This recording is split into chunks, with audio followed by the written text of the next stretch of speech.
Hello, it's Friday, March 27th, 2020, and I want to remember the time in the early 80s, I believe it was, when my older brother Dan, who is gay, and I, who is gay, we, we traveled together.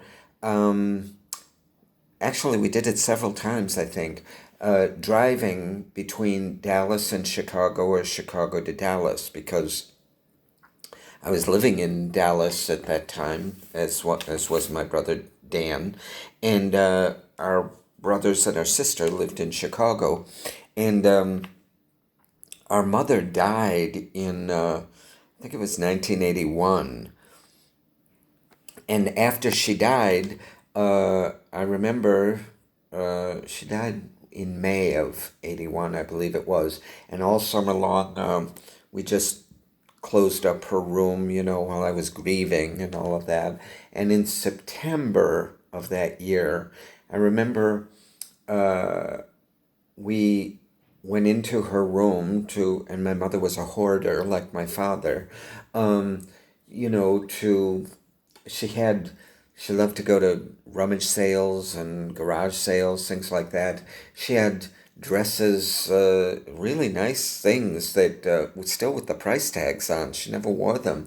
Um, that we donated to like the St. Vincent de Paul Society or whoever.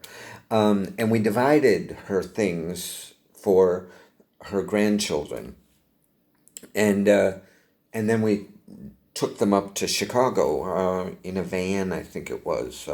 And my brother Dan and I took turns driving. It's about an 18-hour drive between Dallas and Chicago.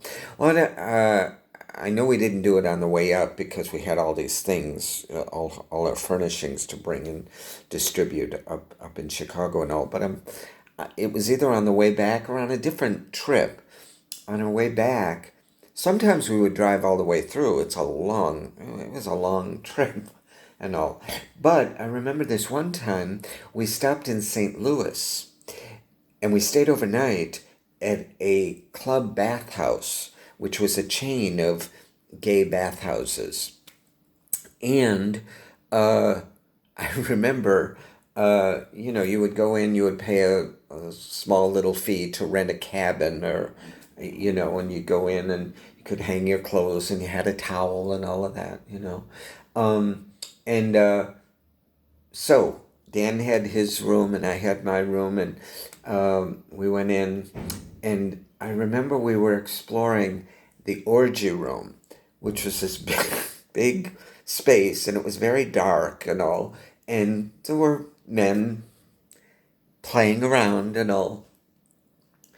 And I remember my brother Dan, this was during his Elizabeth Taylor Blue period, so he was quite large and all. I don't remember on which side of 300 pounds, but he was big.